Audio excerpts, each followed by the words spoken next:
In last year's final press conference, I said that 2014 would be a year of action and would be a breakthrough year for America. And it has been. America is now the #1 producer of oil, the #1 producer of natural gas. We're saving drivers about 70 cents a gallon at the pump over last Christmas. As a country, we have every right to be proud of what we've accomplished.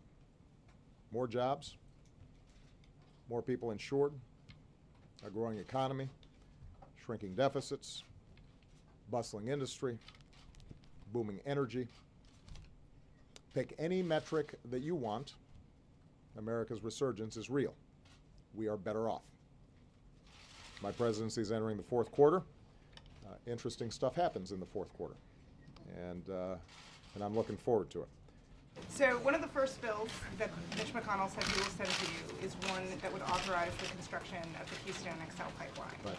When you've talked about this in the past, you've minimized the benefits and you've highlighted some of the risks associated with that project. I'm wondering if you could tell us both what you would do when faced with that bill, given the Republican majority that we'll have in both chambers, and also what you see as the benefits. And given the precipitous drop we've seen in oil prices recently, does that change the calculus in terms of how it would contribute to climate change, and whether you think it makes sense to go ahead with that project? Well, I don't think I've minimized the benefits. I think I've described the benefits. If at issue in Keystone is not American oil, it is Canadian oil that is drawn out of tar sands in Canada.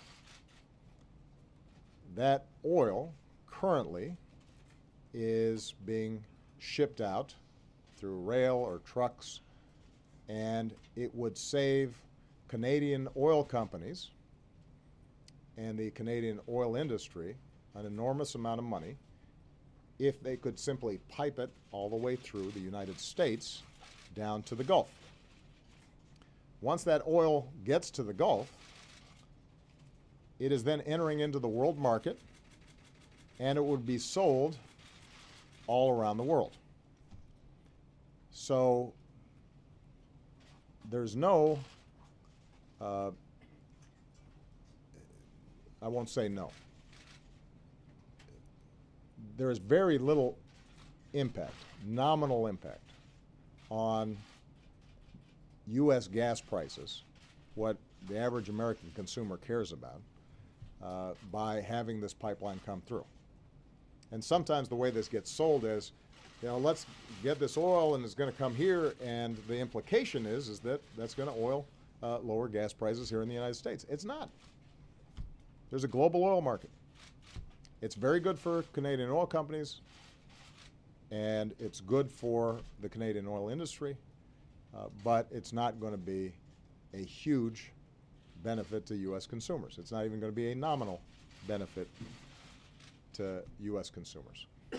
Now, the construction of the pipeline itself will create probably a couple thousand jobs. Those are temporary jobs until the construction actually happens. There's probably some additional jobs that can be created in the refining process down in the Gulf.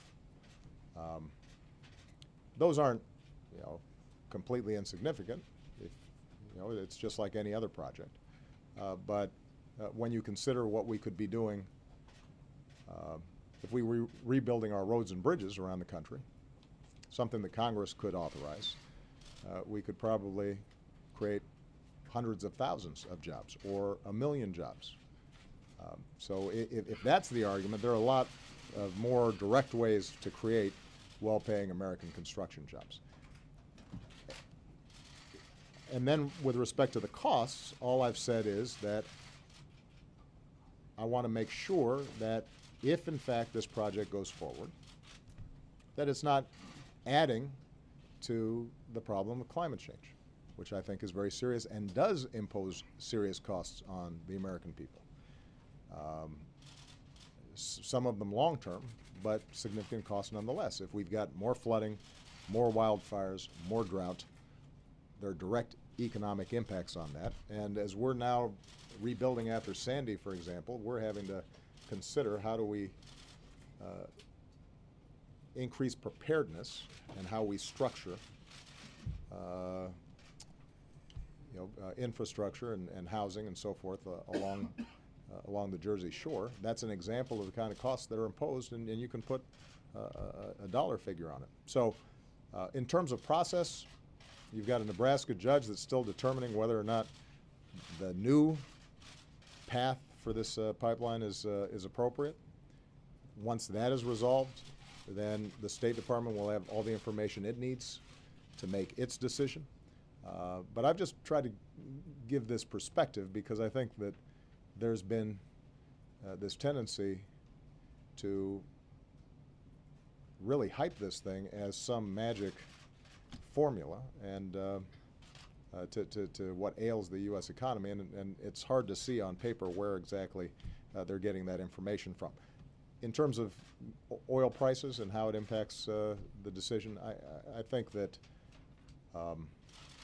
it won't have a significant impact, except perhaps in the minds of folks when gas prices are lower. Maybe they're more less susceptible to the argument that this is the answer to lowering gas prices. But it was never going to be the answer to lowering gas prices because the oil that would be piped through the Keystone pipeline would go into the world market, and that's what determines oil prices ultimately. In terms of Congress forcing your hand on this, is this something where you clearly say you're not going to let Congress force your hand on whether to approve or disapprove this permit?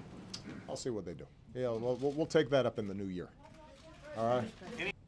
Through persistent effort and faith in the American people, things get better. The economy's gotten better.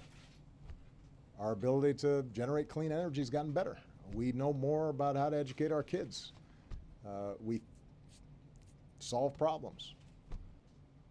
America knows how to solve problems, and